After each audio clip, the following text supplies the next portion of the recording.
thank you all for being at our Homeland Security Conference. This truly has been quite a wonderful challenge, I would say, being that this is my first conference of putting it together. But again, thank you so much. And at this time, I'd like to call up Mr. Brian Roach, who is Vice President, Juniper Network Federal, who is also part of that strategic partnership with AFCEA, and he will introduce our guest speaker.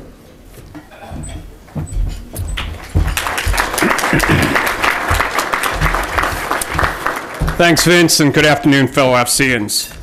So my job today is to provide an introduction that would make our next speaker's mother very proud. So I will endeavor to do just that. Our next speaker is Mr. Alan Orlob. He's the Vice President of Global Safety and Security for Marriott International. So his briefing will actually be conducted next door, and you'll all just have to get up and walk over there. But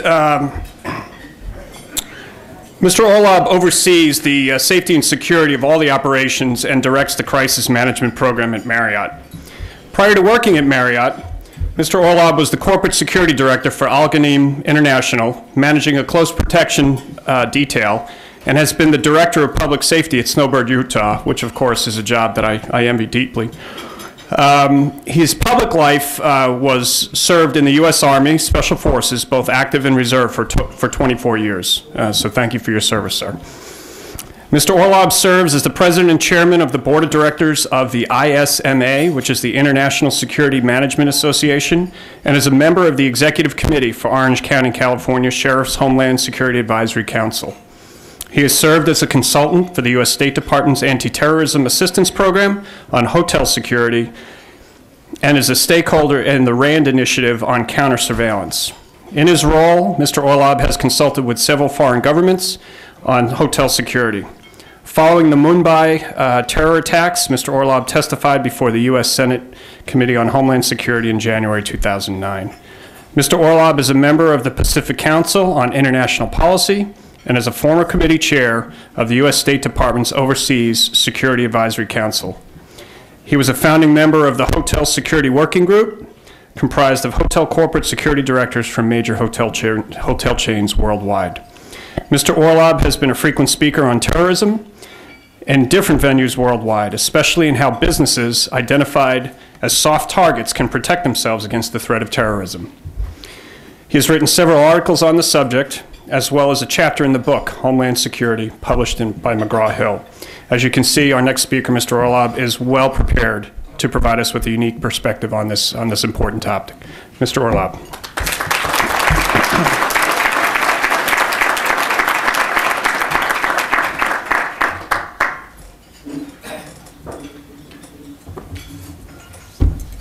Thanks, Brian. I think my mother's proud. It's a pleasure to be here today. I'll start off by telling you a story. It was July 16th, 2009, and I was traveling through Asia. I was in Hong Kong, and my plan was to stop off for one night in Jakarta, Indonesia, visit our hotel there, and then fly into Singapore the next day.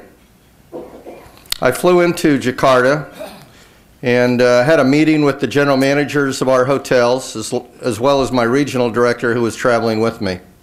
We talked about the terrorism situation in Indonesia. At that time, there had not been a significant attack in Indonesia in about 4 years. There was the Bali 1 bombing in 2002. Our hotel was attacked in 2003, the Australian Embassy bombing in 2004, and the Bali 2 bombings in 2005. But this was 2009, so there hadn't been anything since then. Most of the analysts said that Jemaah Islamiyah, the terrorist organization in Indonesia, had been fractured. They didn't have the operational capability to launch a major attack. And we felt pretty good about the security situation in Indonesia.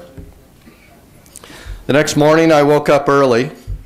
I went down to the gym, and then I came up and checked some emails, jumped into the shower, and as I stepped out of the shower, I heard an explosion.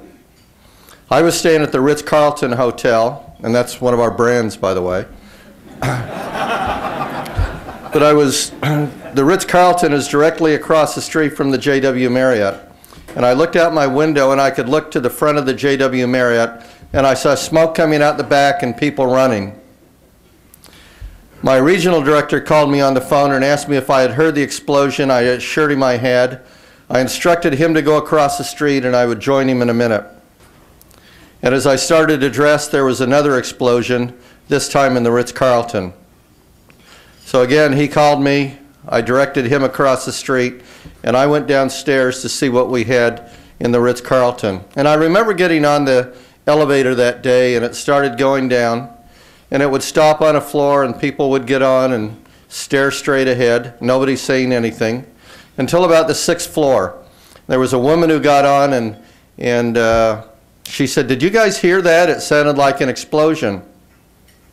Nobody said anything.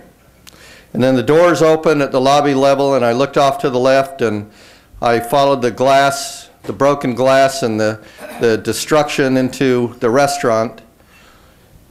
And I don't know how many of you have been involved in an IED attack, but it tears clothes off people and separates extremities, and that's what I was seeing that morning.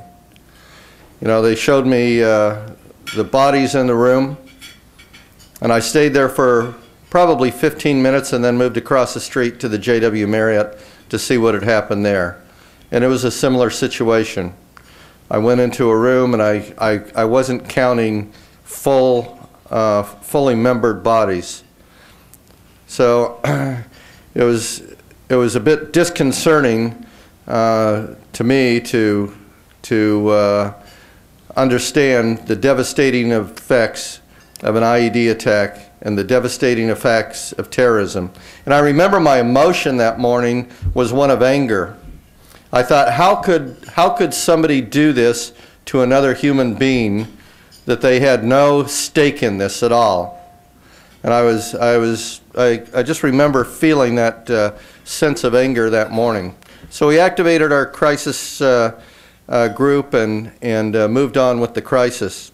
And I'm going to talk to you a little bit more in depth about that attack because there were some lessons there. And I'm going to talk to you about attacks against other hotels. You know, people ask me a lot of times, they say, "What keeps you up at night?" And I was just thinking, what keeps me up at night is trying to figure out how to work this.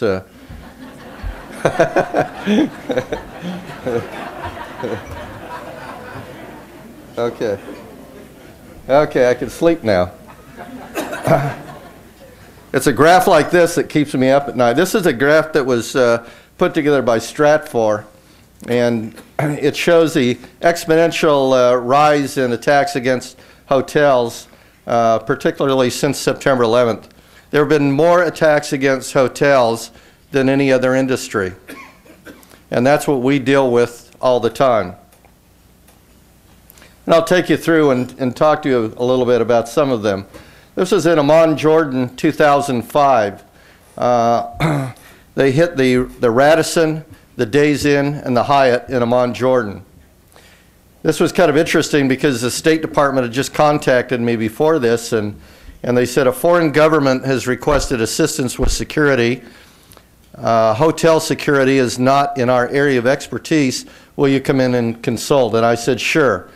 And I was in Washington, and there was the OSAC, if you're familiar with OSAC, there was the OSAC annual briefing, and they pulled me out of the briefing and said there's an attack going on right now in Amman, Jordan. They said your hotel is not affected. But this was suicide bombers that went to these 3 hotels. At one, if you recall, in the Radisson, there was actually a wedding going on, and it was a male-female married couple that went into that hotel. And then you can see our hotel, which was attacked in 2009.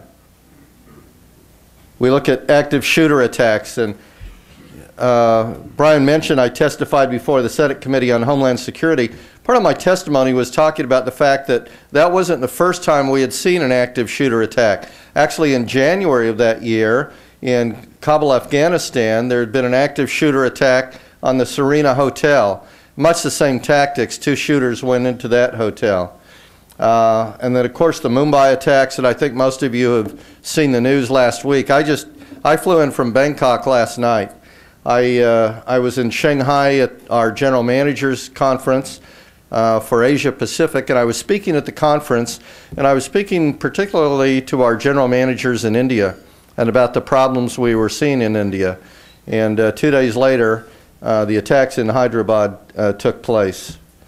And then probably the most recent attack was the Intercontinental Hotel in Kabul, Afghanistan.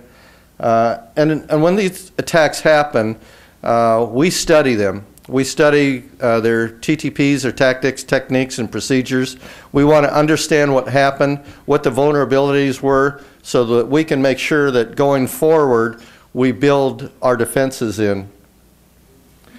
And then when we take a look at VBID attacks, vehicle-borne IEDs, our hotel was actually hit in 2003.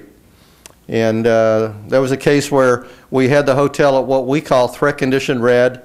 1986 Toyota Kijang, which is like an SUV in Indonesia, pulls up to the vehicle checkpoint, and when he did, he blew it up. Killed 12 people. Most were security officers and taxi drivers.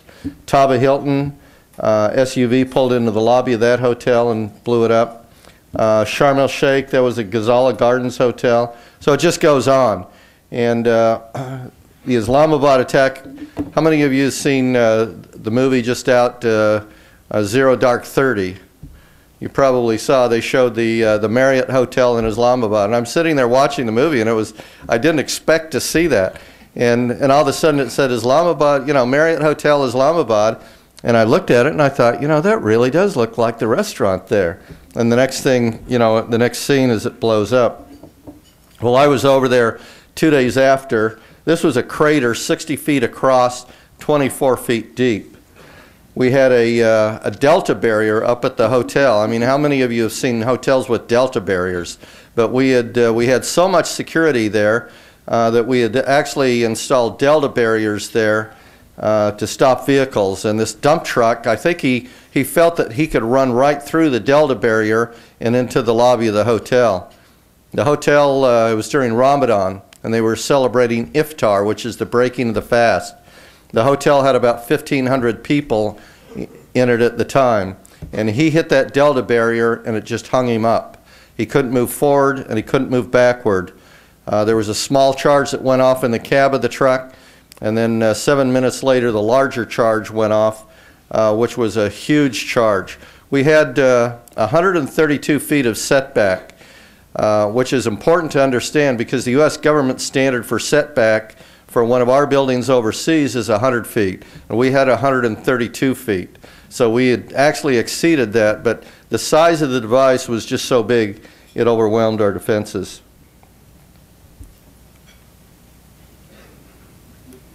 And this is what the hotel looks like now. You can see there's a perimeter wall that goes all the way around the hotel, 12 feet into the ground. We've got concertina wire on top. We've got HESCO barriers in front. How many of you know what HESCO barriers are? Yeah, if you've spent any time in the sandbox in Iraq or Afghanistan, HESCO barriers are these big bags basically that are filled with sand, and they're meant to absorb blast. And so that's what we've got in front of the hotel. We've got 8 gun emplacements, security guys armed up with AK-47s, 2 snipers on the roof. So, I was using this model last week at the Asia Pacific General Managers meeting, and I told them that this is going to be the model for all our hotels worldwide. And you can imagine what it costs to put security into a location like this. Well, how do we protect these hotels? First of all, we have to understand what the risk is. So this is how we in the private sector look at intelligence gathering. And it's interesting because there's an organization called PSIC, which is the Private Security Intelligence Council. And it's comprised of companies like Disney and Wells Fargo and Bank of America. A lot of private companies subscribe to this PSIC council, and we share information. You know, our information for the most part is open source. We do have a couple of our analysts with top secret security clearances, and occasionally we get the call from the U.S. government, and it's a call that says an attack plan has been put together against one of your hotels, and they're ready to attack it. I love to get those calls because I always get it about 3 o'clock in the morning, and I lay there in bed thinking, oh God, what do I do now, huh? But we've been fortunate because every time we've gotten that call, we've made sure that we had the security in place. And some of it has been very specific and very credible. And when we get that kind of information, it's very easy to understand how we can put security in to mitigate the threat. And then we use several commercial security services. I had my analyst just run a report on Kabul, Afghanistan last week, which is, we actually have a project in Kabul. Hopefully it won't come to fruition. We're trying to kill the deal, but we do have a project. It's a hotel that's been under construction for about 2 years, right across from the U.S. Embassy in Kabul, and not a place where I want to have to put security into. Well, this is kind of an overview of the world as seen by our analysts. So you can see we have different threat colors. Blue is not a significant threat. Yellow, it starts to go up. When it gets up to red, it's a pretty high threat area, and then some areas are in purple, and when it gets to purple, that's a place where I'd rather not build a hotel. But you know, I've told our developers, if you want to build a hotel there, we need to work together. If I've got adequate standoff distance, standoff is my best friend. So if I've got adequate standoff distance, I can work with them. We were looking when General Petraeus was in Iraq. He asked us to look at a project in Baghdad in the international zone, the green zone. And we went over there and we looked at it, and I ran the figures, and I came back and I said, I'm okay with this. I think we can do it, because we had adequate standoff distance. But the Iraqi government took away a third of the plot, and when they did that, they took away our standoff distance, and we killed it because of that. Well, based on that, we use a color-tiered threat system. And I look at all the intelligence that we've got, both from our what our analysts put together and from people on the ground, and then I make the determination what threat level the hotel will operate at in that part of the world. And so you can see it's blue, yellow, orange, red as it escalates up. And once we get up to threat condition red, you know, basically it's like going into an airport. We've got walk-through metal detectors. We've got X-ray machines, we've got sniffer dogs, we've got delta barriers where we can put them. It doesn't make sense if we've got a hotel in Bangkok, you know, that's right on the corner of Sukhumvit and Soi 2, to put a delta barrier in, because you don't have standoff distance even if you did put a delta barrier in. But where we've got standoff distance, then we do it.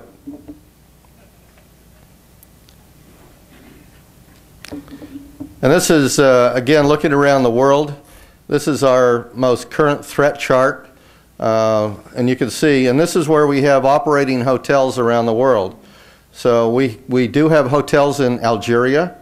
They were not affected by the most recent events because they're in the very northern part of Algeria.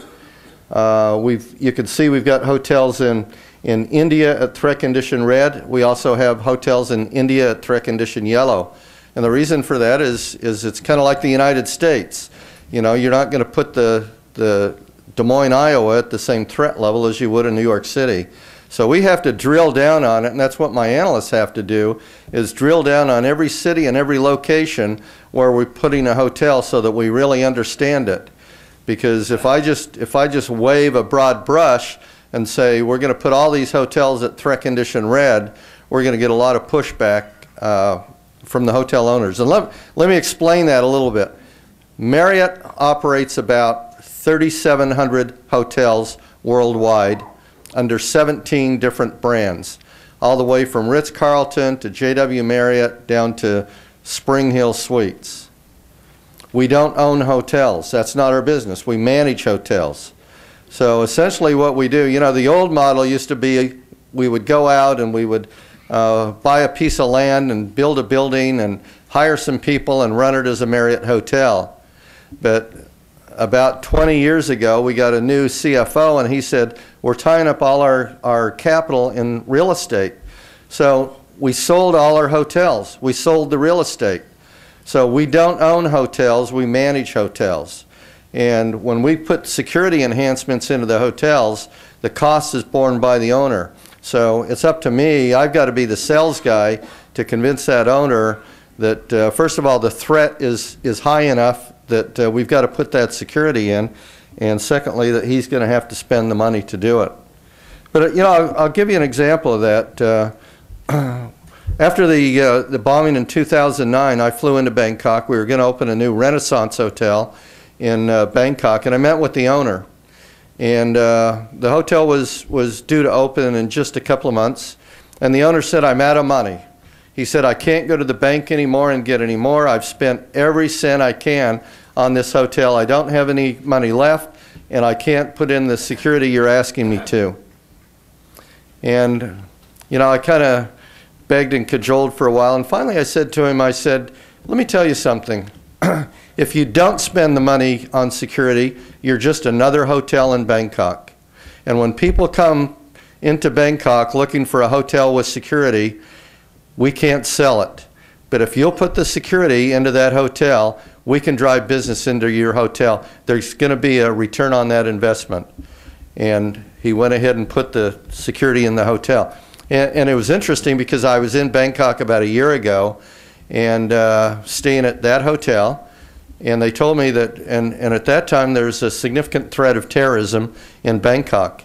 And they told me that a group that was staying at a competitor hotel next door, same name as this hotel, they moved them all over into our hotel because we had so much security in our hotel. So I was, and that's where the payoff is. Well, let me tell you what happened in this attack, because it's kind of an interesting methodology, and it was different from attacks we had seen before. As I said, the two hotels are directly across the street from each other. We had a lot of security up. If you recall, this JW Marriott hotel was hit in 2003. So what we had done is we put a lot of security up there to prevent vehicles from coming in, especially loaded with bombs. So you can see we've completely sealed off that front entrance. You know, we've got vehicle checks in place. I don't know if there's a pointer on this or not, but in the lower left-hand corner, you can see there's a vehicle checkpoint there. We've got a blast wall. We've got CCTV. We've got a police officer armed up with an automatic weapon. We do a thorough inspection. And to the right, you can see when people come in, they go through a walk-through metal detector. All their luggage is screened. So all that was going on at the time before these attacks. And across the street at the Ritz-Carlton, the same story.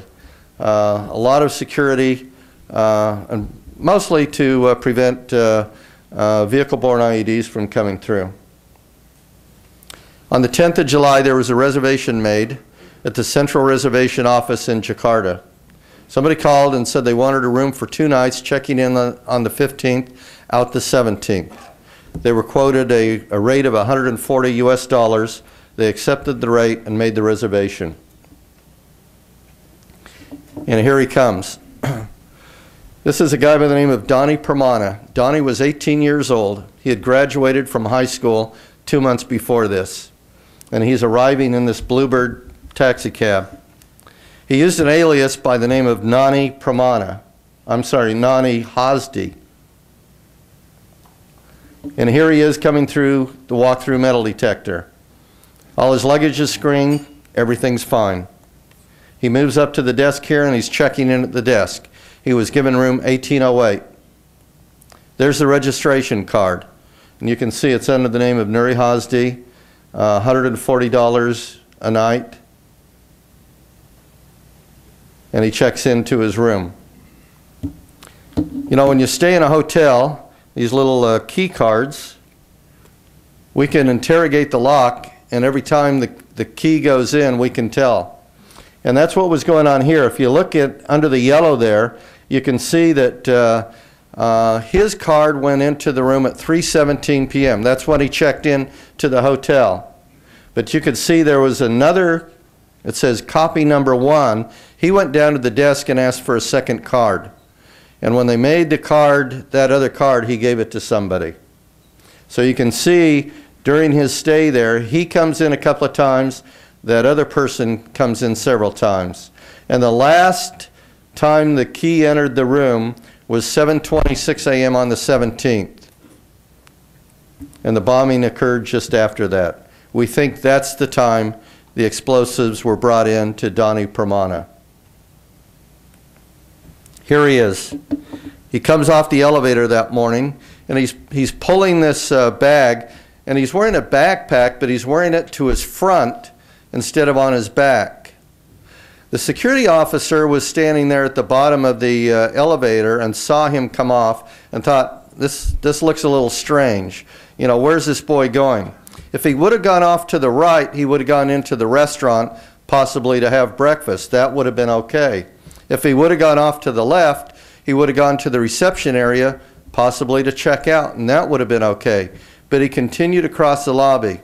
So the security officer called his supervisor, who was standing on the other side of the lobby, and said, "Watch out for this kid, he doesn't look right." And the supervisor stepped out as the boy approached him and said, "Where are you going?" The boy said, "My boss is in this room, I'm delivering a package to him." And the supervisor said, "What's your boss's name?" And at that time, there was a banquet captain that approached them and said to the security supervisor, "Who's this boy?" And when he did, the security supervisor turned his attention away, and when he did, the boy walked through into the room and blew up his device.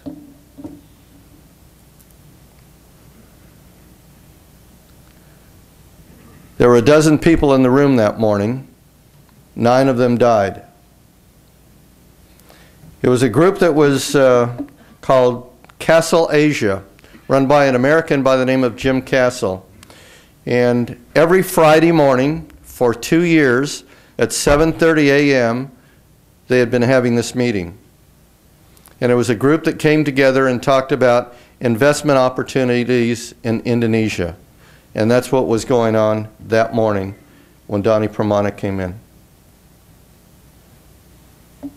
And you can see, if you look through, that's where the room was. Well, across the street, we had a similar situation going on. We had a guy that came off the elevator there, and he's walking across the lobby. And he's carrying a bag, and when I reviewed the video, I could see that the bag was pretty heavy because every once in a while he would switch hands. And there he is approaching the hostess at the restaurant. The hostess steps out and, "Good morning, are you here for breakfast?" And he said, "Yes." And she said, "What's your room number?" He said, 2601. And she said, "Well, that's not a good room number because we only have 25 floors. That should have been a clue, right? But you know, I can't tell you the number of times I've checked into a hotel, gone into my room, walked out of the room, and then I think to myself, what was my room number? Because it's not on your key. So for him to do that, it's actually not that strange. So he said, she said, "What's your name? I'll look it up in the computer." And he said, "Actually, we're having breakfast. I'll pay cash." And she said, "Fine." So she went ahead and seated him.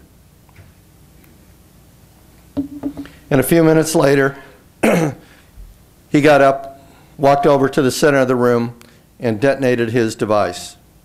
Now this was kind of interesting because there were only 2 people that died in that room.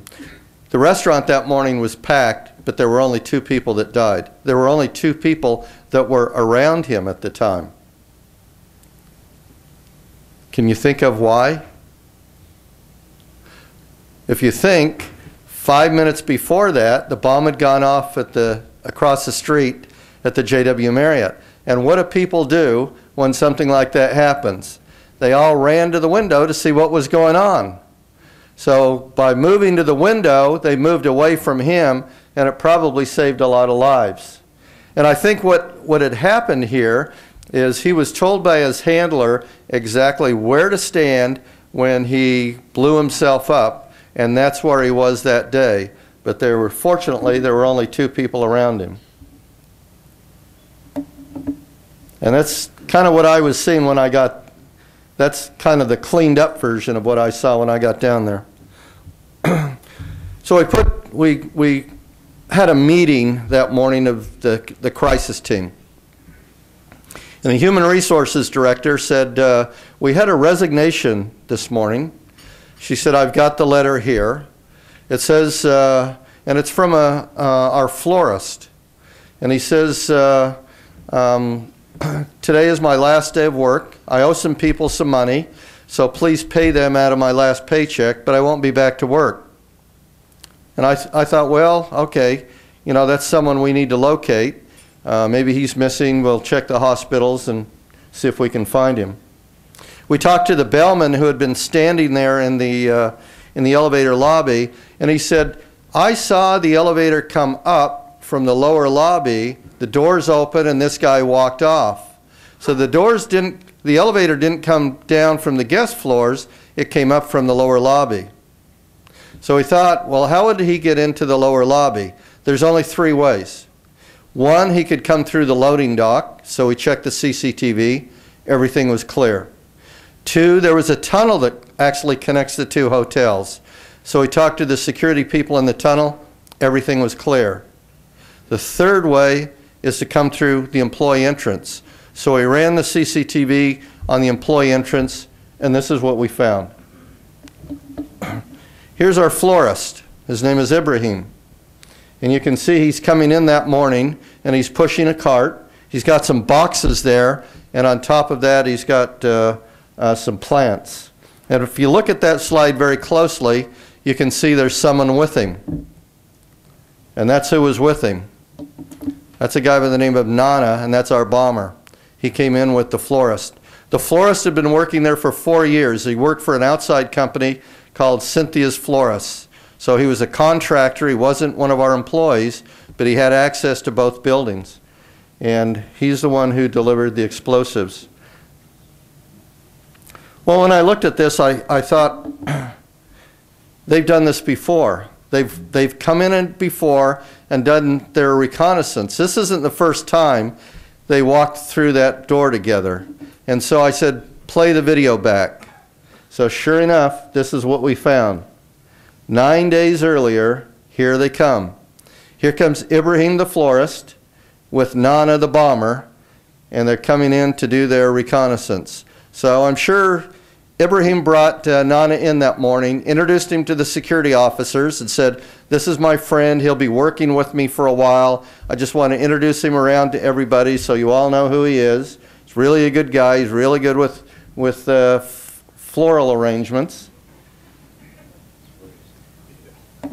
And then here they are again.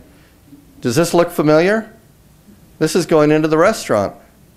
And I'm sure, again, Ibrahim took him into the restaurant, told him exactly where to stand when he blew himself up. This is a picture of him. This is little Donnie Pramana there on the left. Good-looking little kid. Looks like your next-door neighbor. And this is Nana to the right. They were videotaping themselves in front of the hotel, saying, we're here for the wedding of the Marriott Hotel. And wedding in Al-Qaeda speak means attack. So when I was there, I made some notes. You know, I thought there's some learnings here, and I want to jot this down before I leave. So I made some notes. And these were the notes I made. Have a system for risk analysis. You've got to understand what the threat is before you know what kind of protective measures need to go in. First responders should be trained in triage. You know, in the past we used to train our security officers in, you know, basic first aid and CPR. We don't do that anymore. Now we train them in gunshot wounds, bomb blast, triage. You know, what to do if you've got 200 people that have been injured. How do you triage them? Who gets treated first? And actually, you know, Brian mentioned when he read my bio that I spent some time in Special Forces. I was actually in 18 Delta, a Special Forces medic. So I understand this very, very clearly, you know, the training they've got. I'm actually flying, I'm flying to Mumbai next week, and we're doing this training. We're spending 5 days in Mumbai doing training for our people. And we've got a surgeon coming up, again, to train them in triage, gunshot wounds, bomb blasts. Evacuation needs to be considered carefully. You know, in the old days, it used to be, and I'll tell you a story. I got a call one day. I was in Dubai, and I had one of my analysts with me. We were coming back from dinner, and the phone rings, and it's our crisis hotline. And I answer it, and they patched me through. It was the director of sales of a hotel that we have in Santiago, Chile. I guess the general manager was out of the country at the time, so the director of sales was running the hotel. And he said, I just wanted to let you know, somebody has called in a bomb threat. We don't think it's credible, but we're inspecting and in accordance with procedures. I just called to let you know that we had received the threat. And I said, okay, that's fine. And I started talking him through it a little bit, you know, check the public areas and all those kind of things, and what was the verbiage when they called it in and things like that. And all of a sudden he said, oh my God. He said, there has just been a massive explosion. He said, we're evacuating the hotel. And I said, don't do that. And he said, what are you talking about? We just had a bomb go off. I said, don't evacuate unless you know where you're evacuating to and it's been cleared as safe. So what happened here was bomb threat was called in. You know, they're searching the hotel. There was a limo driver that was in the men's restroom. And he finds this bag sitting on the counter in the men's restroom. So he's like, no one's around, so he picks it up and takes it out in the lobby and hands it to the security officer there. Well, the security officer had heard this called in, so he did exactly what we told him to do. He took it outside and put it next to the bank. Now, that's not really what we told him to do, but that's what he did. But I thought it was a pretty good deal, because he sat it next to the bank, and then he kind of cordoned off an area, and sure enough, you know, 5 minutes later, the thing goes off. No damage at all to our hotel. You know, wrecked hell with the bank, though. So, you know, that's what he was hearing that morning when he called me up. But, you know, you know, after the learnings there in Jakarta where we saw that, our procedure now is we don't evacuate unless there's imminent danger. Now, what happened in Islamabad would have been imminent danger. There was a huge fire when that happened, and we would have evacuated immediately. But in this situation, in Lima, in the situation in Jakarta, we don't need to evacuate the hotel until we found a safe place to evacuate to. Window film saves lives. Anytime you have an attack, 80% of injuries are caused by flying glass. So we put window film on glass now. Dealing with the media, that was interesting, because we had the world media was at the door, and they were trying to get stories, and they were publishing. I was reading stuff and listening to their news reports, and it wasn't even close to the truth. And originally our communications department said, don't do any interviews, but a friend of mine from CNN called and said, we'd like to do an interview, and I said, okay. So I knew I was going to get in trouble, but you know, sometimes you just do it and beg forgiveness after, right? So I did the first interview, and basically when I did the interview, I told them, you know, they said, we understand you didn't have any security, and I said, you're wrong. We had robust security at those hotels. And basically in the interview, I told our story. You know, the protective measures we had in place, the fact that you know, most people in the city would agree that we had more security at this hotel than any other hotel in the city. And our PR people heard that, and they said, oh, this is great, do more interviews. So I did probably 20 interviews in the next couple of days. But there's, you know, the point here is when something like this happens, first of all, in the first 2 or 3 hours, it's mass confusion. And there's reports coming in from everywhere, and nobody really knows the story. But secondly, when the reports do start coming in, the journalists are out there and they're just grabbing any story they can, whether it's factual or not. You know, they'll talk to somebody on the street and print it as fact, and that's what you're dealing with when you're dealing with some type of a high-impact event. After the Mumbai attacks, I came back and said, there was a guy over there operating by the name of David Coleman Headley for about 6 months, along with his partner Razi, and nobody was picking up on this, the fact that they were doing reconnaissance. And I said, we need to put in a program for our hotels. So I did a little Google search and found that Boston Transit had used kind of a cool phrase called see something, say something. Any of you ever heard that phrase used before? So I thought that'd be cool. So we put these posters together to put in in what we call the back of the house for the employees to see, so that if they see something unusual, they could report it. And when we get that reporting in, we know something's going down. If it's just somebody taking a picture of CCTV cameras, in and of it by itself, that might mean nothing. But if the same guy is asking questions about our security, if he's putting that do not disturb sign on for, you know, days at a time, or we find things in his room that are suspicious, that's when I tell our security directors, you're the dot connectors.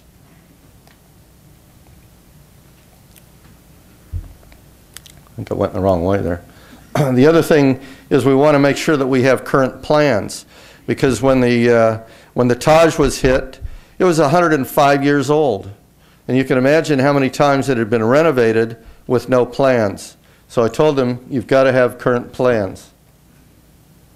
And we do a lot of training, web-based training. We have this, what we call the Global Safety and Security Academy I talked before. And I have a full-time trainer on my staff who came out of Special Ops. He was in Iraq and Afghanistan. I based him in Bangkok. He's an American guy, but I based him in Bangkok. And his job is to go to our hotels in high-threat areas and train people up, so that it isn't just somebody walking that mirror around the car who has no idea what he's looking for. It's so our people are trained and understand what security is. And then we work very closely when we've got what we call pipeline projects, new projects. We work very closely with the people from ANC to make sure that we put the security in from the beginning rather than trying to do it at the end. And I think I've got about 7 minutes, is that right? So I can still take a few questions if you have some.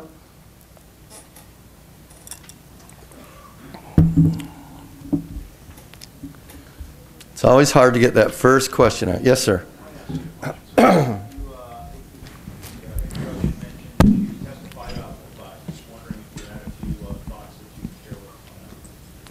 Well, yeah, I mean, basically what was going on in Mumbai and what was going on at the Taj Hotel, and I talked to the people. I went to the Taj Hotel probably about 2 weeks after the attacks. I got there, and I met with the Taj people, and they were frustrated. They were frustrated at Indian intelligence, that they were told that there was a threat in Mumbai, and then 2 weeks before the attacks took place, the same intelligence people came by and told them that they had arrested the people they were watching, and there was no longer a threat. They could take their security down.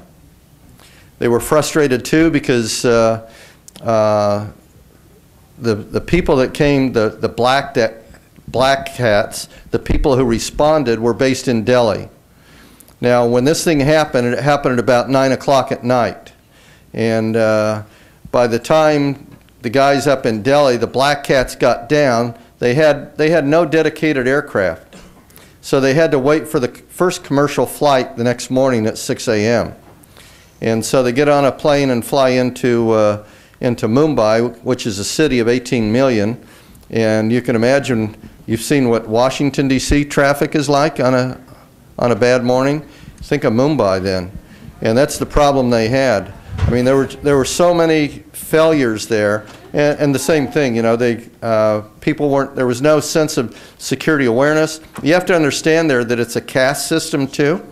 So policemen, you know, to have a relationship with hotel operators and policemen was just unheard of, because the policemen were so far down the food chain that they would never think of going into a 5-star hotel. So there were a lot of issues like that. And there are still some issues. You know, we can't get our people armed up over there. And even if we do, the highest caliber they're allowed to have is .32, 32 caliber. And if you're very familiar with weapons, you know, a 32, you get, you know, I got shot, okay. You know, and that's about what happens. So, you know, there are still just a lot of challenges in India. And you know, I was just reading reports on this attack in Hyderabad, and there's still a lot of the same frustration that's happening.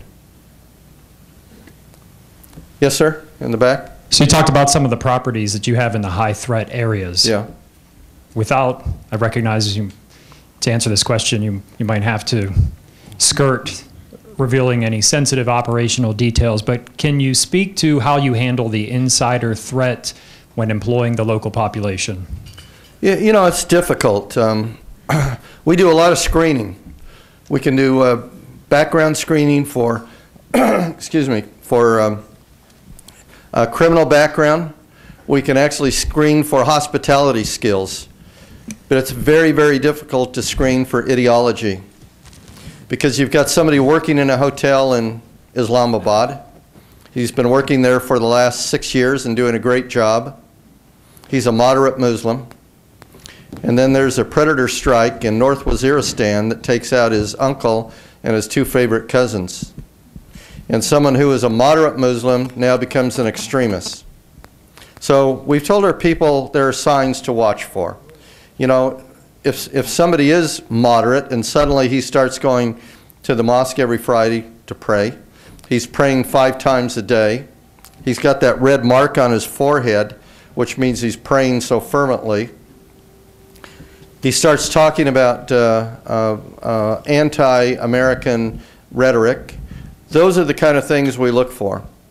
And you know, to do proper screening is very, very difficult. You know, when we talked about this project in Afghanistan, you know, how do we screen a security officer to work in our hotel in Afghanistan? And as I said, we'll probably kill the project because we've got a clause in the contract with the owner that says if the security situation gets to the point where we don't feel we can provide a safe and secure environment, we can walk away. And I think we're going to walk away. But it would have been very, very difficult to hire and screen people in an environment like that. So it's a real challenge. Other questions? Well, thanks, folks. It's been a real pleasure.